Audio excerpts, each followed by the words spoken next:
Morning, everyone.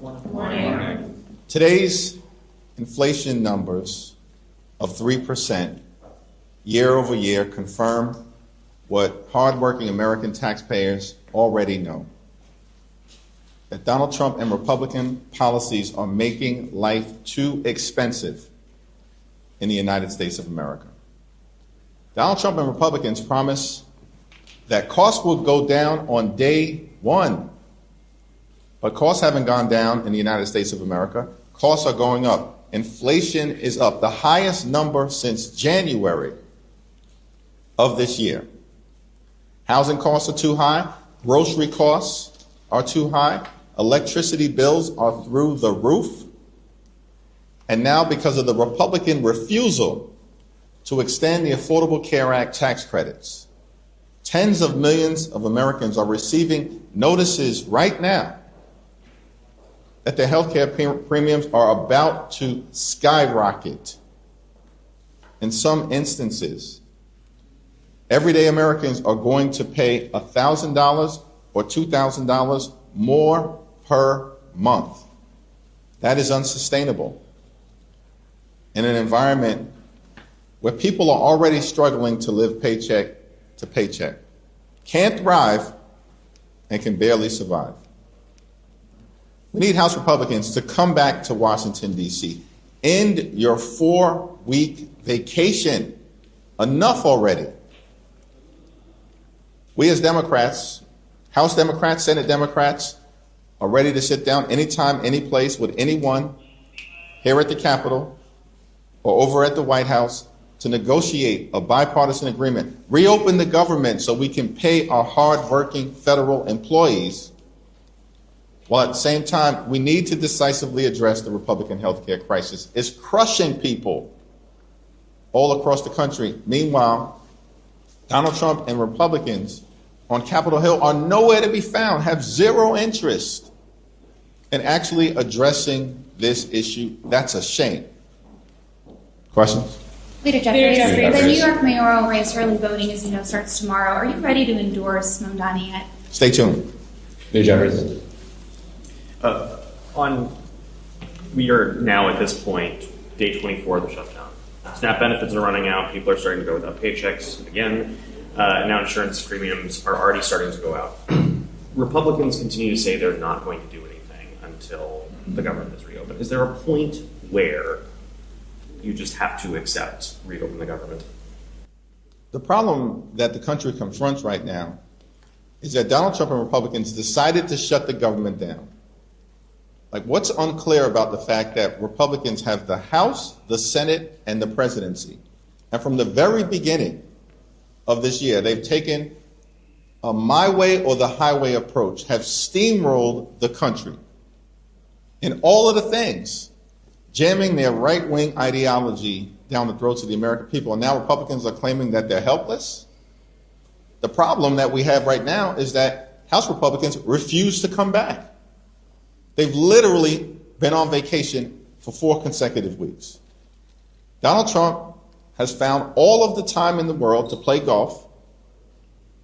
He can try to extort $230 million to line his pockets from the Department of Injustice.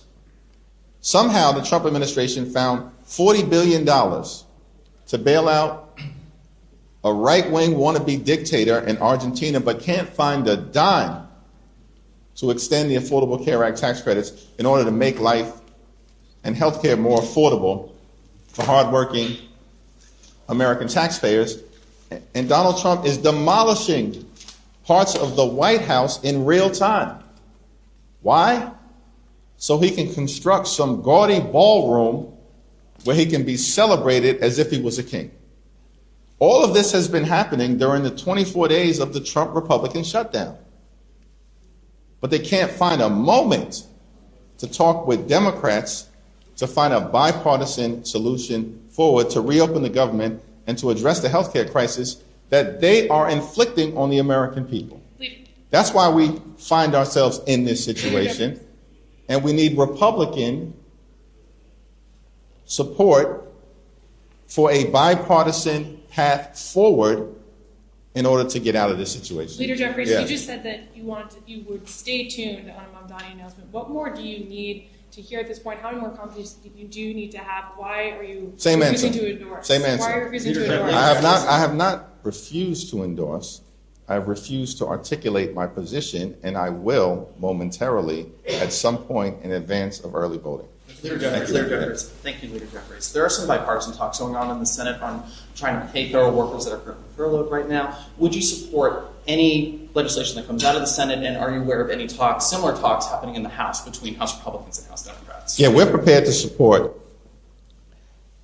any bipartisan legislation that comes out of the Senate that is designed to decisively address the Republican health care crisis, reopen the government, and enact a bipartisan spending agreement that actually makes life better for the American people. That's what we're prepared to support. Leader Jeffries, good morning. I understand the Democrats' position on health care and Obamacare here, but with the open enrollment period starting on the 1st, hasn't that ship legislatively sailed? No, the challenge is going to become even more significant for Congress and the president to deal with if this government shutdown drags on to November 1st. Open enrollment starts on November 1st. At that point in time, Americans all across the country are going to begin to further realize that their premiums, copays, and deductibles are going to skyrocket. And why is that happening?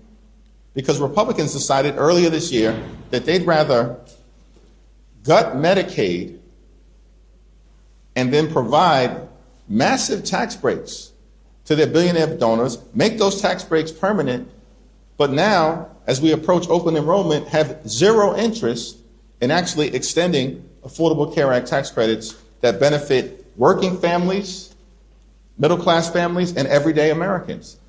And so the crisis has grown worse because of Republican inaction over the last several weeks. And if we get to November 1st and we hit open enrollment and Republicans have still refused to act with respect to the Affordable Care Act tax credits, I think that's going to increase the intensity and need for urgent legislative action to take place. Is retroactivity viable? Yes. Explain.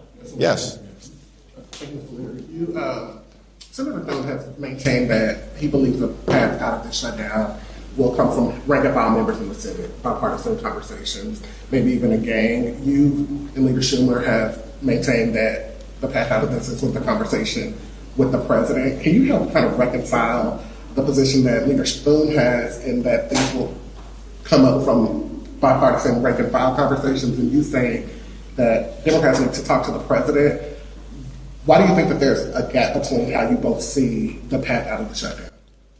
Well, Republicans in the House and the Senate, from the very beginning of the Trump presidency, haven't functioned like they are a separate and co-equal branch of government. What we've seen from Republicans in the House and the Senate is that they behave like a wholly owned subsidiary of Donald Trump and the Trump cartel. That's how they behave.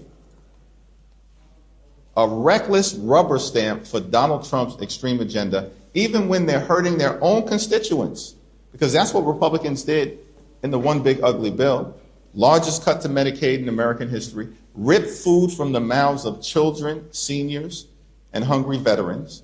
And as a result of Republican policies that they rubber stamped, what we've seen is that hospitals, nursing homes, and community-based health centers are closing in their own communities.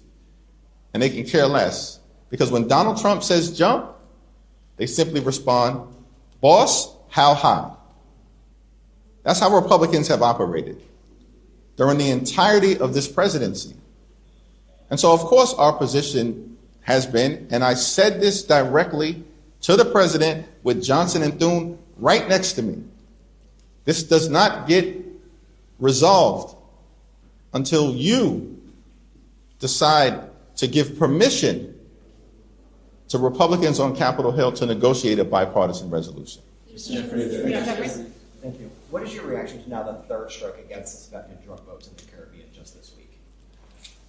Well, it certainly is the case that we need to see the information from the administration justifying these strikes, both in terms of substance and in terms of the legal authority that they believe authorizes them in the absence of congressional action.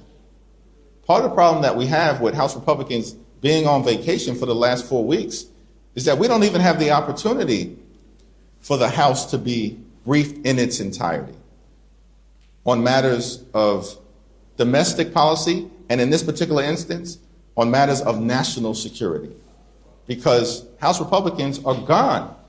It's extraordinary. They've been on vacation for 4 weeks. They're getting paid for doing nothing, and then House Republicans are forcing hardworking federal employees to either be furloughed without pay or to work without pay, while they've refused week after week after week to show up. Mike Johnson needs to bring Republicans back now. Enough. This is ridiculous. Yep. Thank you, Leader. So you just said that Republicans are hurting their own constituents, and I understand that SNAP is a broad issue that affects millions, but in your home state alone, 3 million people are expected to lose their benefits next month. And you say you're ready to accept anything bipartisan out of the Senate. We have 3 Democrats who are voting for this right now. We said, no, I said we're ready to consider anything that emerges in a bipartisan way in good faith from the Senate. Thank you. Regardless, this is still a bipartisan effort right now to extend Biden's funding levels.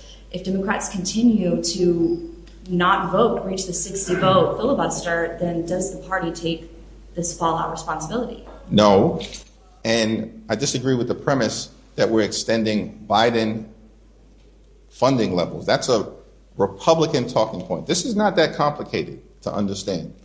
That in December of 2024, a bipartisan spending bill was enacted, overwhelmingly passed in the House and the Senate, signed into law by President Joe Biden. That was in December of 2024. Donald Trump supported that agreement after detonating the original bipartisan agreement. In March of 2025, a partisan Republican spending bill was enacted that lowered the spending levels, and in our view, as Democrats, which is why in the House we overwhelmingly opposed it, hurt veterans, hurt nutritional assistance, hurt housing affordability, and hurt health care. That's why we opposed it, because that March spending bill wasn't Biden-level spending, it was Trump partisan level spending, which they further aggravated by engaging in impoundments and rescissions in violation of the law in the 6 months that followed that March spending bill, partisan Republican spending bill, being jammed down the throats of the American people. So, first of all, we've made clear we will not support a partisan Republican spending bill that continues to gut the health care of the American people. We've been saying that for 6 weeks. We have not moved off of our position. We're going to continue to defend the health care of working class Americans, middle class Americans, and everyday Americans. Mr. Jeffries, Thanks. do you have anything positive to say about Mamdani? And do you recognise that your refusal to do so is splitting the Democratic Party? I travel throughout the country, and the Democratic Party is as unified as I've seen us throughout the entirety of this year, and you're about to experience that in real time. This won't be hypothetical. You're about to see it in real time in Virginia, in New Jersey, and in California as it relates to Prop 50. As I've said, I will have more to say about the mayor's race when I have more to say about the mayor's race in advance of early voting when I'm back home tomorrow. What is the strategy behind waiting until the 11th hour to weigh in on the New York mayor's race? This question has been asked and answered repeatedly. Virginia is now entering the redistricting arena. They're planning to redraw House maps. So what do you make of this ongoing redistricting battle that seems to be occurring in the United States exclusively? We have made clear that Donald Trump is trying to rig the midterm elections by gerrymandering congressional maps all across the country, and Democrats are going to continue to respond immediately, forcefully, and consistently with our view that the American people in a midterm election deserve free and fair elections, not rigged elections. And that's what Donald Trump is trying to do.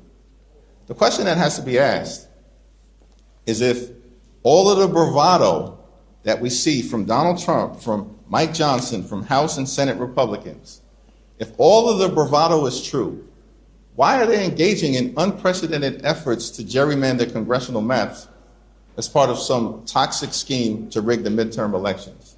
Here's the answer. Because Mike Johnson knows the House is gone as it relates to Republicans. Gone. Because they have failed to deliver for the American people. They haven't made life better for everyday Americans. They've made life better for their billionaire donors. That's what the one big ugly bill was about. Inflation through the roof. Costs out of control. Trump tariffs costing the American people thousands of dollars more per year in expense. And now they're about to jack up premiums, co-pays, and deductibles on top of what they've already done to health care, which includes the largest cut to Medicaid in American history, a possible $536 billion cut to Medicare at the end of this year, hospitals and nursing homes and community-based health centers closing because of Republican policies throughout the country, vaccines no longer available in the manner that they should, kids having to be held out from school in places like South Carolina and beyond. This is a five-alarm fire in healthcare that Republicans have created. And that's why Republicans are gerrymandering congressional maps in places all across the country. But here's the thing. They did not expect Democrats to be able to forcefully respond. But the stakes are too high. And we are not going to unilaterally disarm, and we will not let Republicans mathematically change the congressional map so they can artificially hold on to power when the American people are ready to throw them out of office. What actions are House Democrats, the Democratic leadership in general, taking to ensure SNAP benefits be paid in November? And are you confident that recipients will receive their benefits even if the government is still shut down? The Trump administration has the resources now, including through an emergency contingency fund that has about $5 billion in it, to ensure that not a single American goes hungry if they refuse to reopen the government on November 1st. Not a single American should go hungry.